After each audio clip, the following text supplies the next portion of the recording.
Hi guys, welcome to Brains and the Beat. If you're new here, please like, comment, share, and subscribe. And if you're oldie but goodie, thank you for staying tuned to your girl. So in today's video, I want to talk about corruption because recently the PNP held the anti-corruption rally in Kingston and St. Andrew, and I want to talk about both parties and which one is more corrupt, or if they're just as corrupt as each other, they're the same. So let's get into this story, and it starts with the Gleaner. It says, it is good that more people are now having conversation about corruption and the need to eradicate it from our island, triggered by the recent revelations at the Caribbean Maritime University and Petrojam, followed up by the recent People's National Party anti-corruption event in Halfway Tree, St. Andrew. However, the current blame game being carried by both major parties in Jamaica would be funny if it wasn't so sad, hollow, and hypocritical. Both parties have their cronies are guilty of corruption, plundering our financial resources and using the taxpayers as a feeding tree to enrich a few. None of the two old parties have the moral authority to call the other corrupt. Both of them are jointly culpable and responsible for billions of dollars that Jamaicans have lost through corruption. The Trafalgar scandal is no more or less corrupt than the Petrojam scandal. The CMU scandal is no more or less corrupt than the Cuban lightbulb scandal. Garrison politics practiced by both parties is corrupt, criminal, and immoral. And I am gonna go into all those scandals for you so you can get a better understanding. A lot of people like to play the blame game, whether it's JLP in the seat or in power or PNP in power. They always find something to blame each party about, and quite frankly it's quite annoying and disgusting and hypocritical, because if they were in power they would probably do the same, if not worse. Trafalgar came to the attentions of Jamaicans in 2016 when then opposition Jamaican Labour Party revealed that the firm which traded oil for Jamaica on the international market had donated $31 million to an account operated by Campbell, who at the time was also the PNP's General Secretary. The money was transferred to the account just prior to the PNP's annual conference that year. Trafalgar Beer said the money was part of a commercial agreement, while the PNP maintained that it was a donation to the party.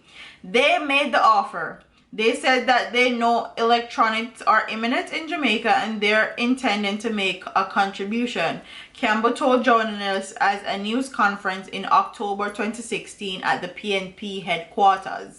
The ensuing scandal from the transaction damaged the PNP, and Campbell resigned as PNP General Secretary and from the cabinet. As a few days later, PNP President and then Prime Minister Portia Simpson Miller ordered the money to be sent back. Just over a year later, in November of 2017, Prime Minister Bruce Golding told the Parliament that Dutch police believed Trafalgar Beer had bribed Jamaican public officials in 2006. So the PNP accepted $31 million as donation to their party. Oh no, the whole anti-corruption rally, miss me with the foolishness, please. Now we're going to be talking about the whole Petrojam scandal, and that is the JLP.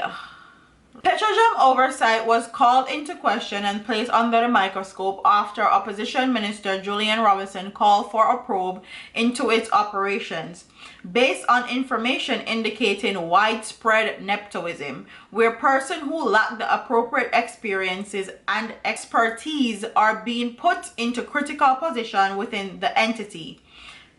Victimization of staff of persons who are standing up for principle either being fired or sidelined. A series of revelations have since emerged that allegedly indicated mismanagement, corruption, and nepotism. Auditor General Pamela Monroe Ellis has released a damning report on the operations of Petrojam Corporate of Jamaica and its affiliate, the state-owned refinery Petrojam, pointing to explicit acts of nepotism at both entities and deficiencies in human resource recruitment and management practices. In the 113-page report tabled just before Parliament adjourned, Monroe Ellis charged that while Petrojam has policies that guide its recruitment and employment, its application of these policies was not always consistent. And that was around the same time we found out how Whitley paid $1,000 US for his cake. And it was also around the same time where Andrew Holness completely reworked his cabinet, and everybody was like, why did he do that? Why did he switch everybody's position around? But he was trying to save Whitley, and it did not work. Whitley ended up resigning, and I don't know how people are able to resign from these positions and still get their pension and everything when they do these acts of corruption and dishonesty to our Jamaican people. You're supposed to be fired, and you're not supposed to get any benefits after if they have found that you have been involved in corrupted practices. It is not okay for these people to still be living off taxpayers' money. It's not okay at all. And I know it's the game, and I know that's how it's played, but it's still very sad and very disheartening. So now we're going to be talking about the CMU scandal. It says Rule Reid was principal of JC for 10 years between 2006 and 2016, and when he was second to the government as a member of Andrew Holness' cabinet as education minister. He was sacked by Prime Minister Holness in March of this year amid allegations of corruption against him.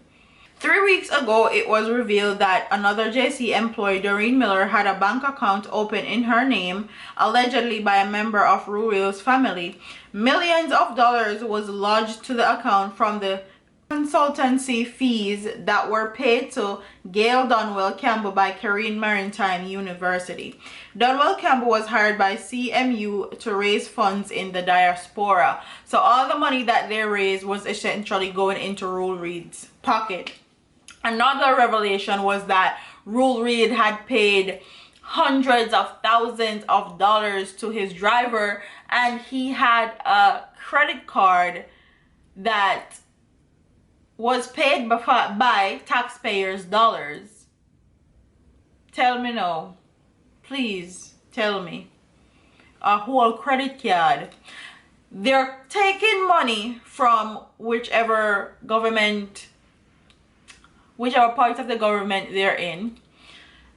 They're corrupted as hell, but taxpayers have to still be paying for their credit card. Please tell me if that's it right with you. Please, cause that one doesn't sit right with me. And the PNP is just as bad, because we're going to be talking about the Cuban light bulb scandal that took place in Jamaica. Because they seem to act like they have amnesia and forget a lot of the scandals that their party was a part of for them to hold anti-corruption rally. Craziness, okay? Craziness.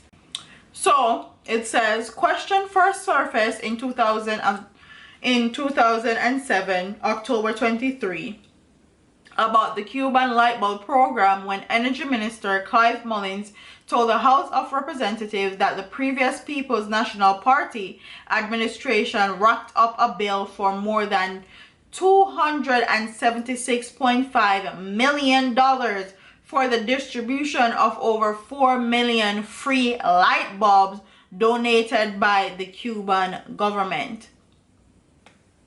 $276 million. And a vital part that I want to tell you guys is April 12 of 2010, it says, the trial took a major turn when Chin revealed that under cross-examination by Spencer then attorney Patrick Atkinson, that he met with Llewellyn and police investigators at the office of his attorneys in 2009 and was interviewed and notes were taken. Defense attorneys served Llewellyn with a subpoena to obtain information about what transpired at the meeting. The magistrate orders Llewellyn to remain out of court during Chin's testimony. Trial is placed on hold as Llewellyn applies to Judicial Review Court to squash Pusey's order. So, Llewellyn was in cahoots with the whole Cuban lightbulb scandal. She actually took notes and did not prosecute these persons that were involved in a whole corruption scandal, and she was the head of DDP. And again, if you do a lot of research on a lot of these people involved in our judicial system, in our government, they are very, very corrupt. You see how far she went to lock up Vybz Kartel, but she couldn't lock up these people that spent how much $1 million worth of light bulb. So comment in the comment section what your thoughts are. Who do you think is the most corrupt, whether the JLP or PNP? I gave you guys a quick overview of all the scandals within each party. Or do you think that both parties are equally as corrupt, and every time either one is in power they play the blame game and act like they're better than the other, or they're more holier, or they're not as corrupt as the other? In all honesty, I don't understand why they act like that, but let's continue. It says, ultimately, it's Jamaican people who pay the price for corruption in many cases with our lives. The privileged friends of the JLP and PNP have benefited from corruption at the expense of people of Jamaica for many, many years, and continue to do so while giving lip service against it whenever they are in opposition. All they want is their turn at the wicked to stick their snots into the throat. In order to end the robbery and gang raping of Jamaica by the JLP and PNP, we must change the political system and the ugly culture of corruption. To this end, we must start with the Truth and Reconciliation Commission, followed by the constitution reforms proposed by the National Democratic Movement since our inception in 1995. We must enforce our laws at all times, regardless of social status, political connections. Jamaica is too rich to be so poor and too beautiful to have such an ugly politics. We need a fair, just, and equitable society built upon the pillars of merit and honesty. Quite frankly, I feel like they just want to get into that place so they can do the same thing or worse. And I completely agree with this article and what it had to say, because I feel like when these government officials do certain crimes, they get away with it, and they get away with it because they're in party or they're in a high position, they have high status. And also, Jamaican people don't like to hold these people accountable for their actions, whether it's white collar crime or not. And I'm sorry, they need to be held accountable regardless of what position they hold in Jamaican society. And also, they're able to resign and still get benefits and pension and from Jamaica's tax-paying dollars when they're involved in corruption and their party. Tell me what your thoughts are on this. Do you think that PNP or JLP members need to be held accountable? They need to be criminally charged when they're involved in corruption, and they should not be able to retire or resign from their position. They should be fired, and they shouldn't get any benefit from taxpayers' dollars. What are your thoughts on everything that I said, on all the scandals? Do you guys remember them? Were you guys kids when they happened? What were your thoughts? How were you affected? Still support these parties after all these scandals have happened? Do you support them, or do you think that there needs to be an independent party that is actually for the people? Because I don't feel like the JLP or PNP is for the people, and we can talk about that in the comment section. Don't forget to like, comment, share, and subscribe. Leave your comments in the comment section below. I love you guys, and I'll see you in the next one. Deuces.